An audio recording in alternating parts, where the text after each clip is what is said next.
All right, Chris, the Detroit Lions, they run their organization well. I think we can all agree with that, but they just got a blessing in disguise. And sometimes when you get closer to the salary cap, as we've been sneaking up there in the last few years, and we're definitely going to be there next year, it's the things you do kind of in the shadows that work. And the Detroit Lions have found some talent, and they have guys that are up for exclusive rights free agency. All right. So basically, what that means is that you can re sign them at the league minimum. And when you re sign them, you get them on a 1 year deal. And one of two things happen: either they accept the 1 year deal or they don't, and they have to sit out the season for nothing. It's not like, so, I mean, it is the cheapest possible way to bring a player back to your team. I think it's a really good thing. And the Lions have 4 players that they're looking at to be just that. And I can make the argument that they need to re-sign all 4 of them, but I'm going to show you what 4 players there are. And I want you to tell me which one you like the best. And if you're listening and watching this, leave it in the comments. Which one do you like the most and why? First, we have offensive tackle Connor Galvin. All right. Guard Michael Neese, edge Mitchell Agude, and linebacker Trevor Nowaski. Chris, you tell me which one you like most, and I'll pick another person no matter what you say. Yeah, no, sounds good. And by the way, we've got 2 other blessings in disguise that have Yeah, popped we up do. that we're like, ooh, we like this. So this is the Stick first around. one. I think Mitchell Agude was one that was like, oh, got a little run last year. Just Yep. wanted to kind of see where he was at. And I think just defensive end, you can get him for cheap. I mean, that's what we like about this, and this is why this is a blessing in disguise, is because you don't have to. It's just minimum good players that are sitting here. Like these are not Yeah. these are not guys leading you to a Super Bowl, but they're guys that all can play and all did play it. Well, I don't know if Michael Neese played, but they all gave something, and they could be Right. backup. So a good day for me. Yeah. Okay. So it's Agude. So that's awesome because he wasn't one of the players I was going to say. I just thought for sure you'd go with Trevor Nowaski, right? I mean, this guy is a freak athlete. I still think the sky is the limit for him. He's a small college player who we tried to hide him on our practice squad. He got gobbled up by the Cardinals, and then they tried to hide him on their practice squad, and we gobbled him back up last year. So now we have him on this exclusive rights free agent deal. He played considerably more. He made 14 game appearances. He is a guy who played a lot because, as you may or may not know, we had a lot of injuries at the linebacker position. So he is this guy that if you pull up his RAS score, his relative athletic score, it's almost a 10. Like he is actually a freak athlete, which is really fun to watch these guys just grow year after year and hopefully eventually become part of the rotation. I think that could be really, really good.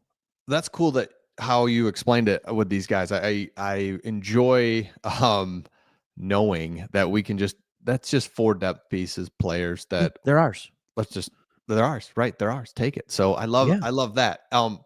What was and then the second one that we had, the second blessing, our guy Yeah, it's Carlton Davis. our guy Carlton Davis. All Love right. him. Carlton Davis. Like him, enjoyed him.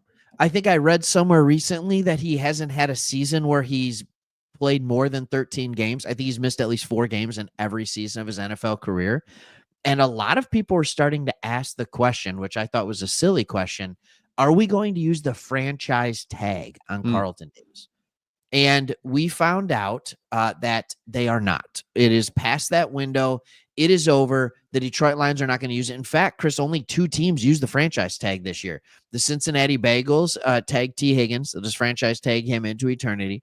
And the Kansas City Chiefs got Trey Smith. By the way, those 2 players were paid $26 and $23 million, respectively. And you've got Carlton Davis, who would have cost him $20.2 million. So why is this a blessing in disguise? I don't think he's worth $20 million. Do you?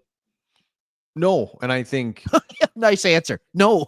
no, but you Well, he's gotta a good player. you want him though, right? This is the challenge. It's like we want him, but that 20 million, yeah, there's a reason only 2 out of 32 teams use the franchise tag because it's Yep. not an economical thing. It's like, all right, we can't be you got to be just special and it's got to be a unique situation and it's just not for us right now. Yeah, it's just not. And by the way, I did a video on this. You didn't. Let me just quick. You got 15 seconds. That's it. Big Play Slay was released by the Eagles. He's 34 years old. Do you want him? He said on the St. Brown podcast he wants to run it back with either the Eagles or Lions. Do you want to take a 1-year flyer on an aging vet that was a phenomenal player? Yeah, I would. And you're not bringing him in to be your number one and hoping that everything goes well, but you're bringing in a veteran guy that's a great locker room guy that you just you can't go wrong with. And I think you need, but I would be good either way. But I think yes, I would bring him. He's in. a great locker room guy as long as Matt Patricia isn't your head coach. Okay, that's right. Sorry, that was a low blow there. All right. Third blessing in disguise. We talked about this yesterday on the video that we did with offensive linemen, and we kind of talked about how the offense is really already there. What they need is depth pieces. And wide receiver is no different. Wide receiver is one of the most expensive positions in the NFL. But luckily, what we're looking for is kind of readily available. We're looking for that guy on the outside opposite of JMO, and you let St. Brown work the slot. So there were 3 names here, just free agent names that I wanted to throw at you. And I want you to let me know who you like in this vein. And we can kind of go from there. Sound good? Mm-hmm. First one is Van Jefferson. All right. He was with the Steelers last year. He's had other stints in other areas. This could work. He's been a mediocre player for his entire career, but we've seen whoever that is work well in that role. There's Elijah Moore of the Cleveland Browns. He has become available. This is a guy who has athletic ability. He started with the Jets, if you remember that. The Jets firmly ruined him, and then he went to the Browns. So he's played for 2 of the worst organizations in the NFL. And then there's an interesting name in DeAndre Hopkins. Again, this is more of a 1-year guy to play that outside role. Last year, most people probably didn't realize 56 catches, 610 yards. Yeah. The year before that, he was injured or suspended. I don't remember what it was for like the first 6 games, but was on pace for over a 1,100 yard season the year before that. What of these 3 names? And I'll put it back up. I just went away from it. DeAndre Hopkins, Elijah Moore, Van Jefferson, not expensive. Go. I like Van Jefferson, shockingly, just because he was with Jared Goff, and we know what the role is. It's just a older guy that can come in and be a veteran dude, and then DeAndre Hopkins. Yeah, I don't hate that one at all. I think we get too nervous about the older guys, rightfully so, probably, because it is shocking how they just fall off at age 32. Like it's just no matter kind of how you look at it.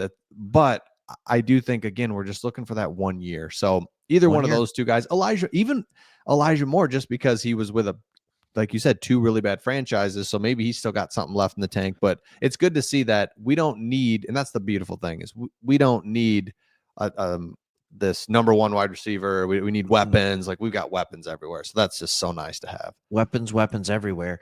And of all this, I like Van Jefferson and DeAndre Hopkins as well. I don't think Elijah Moore really fits what we need. I think he's more of that slot guy.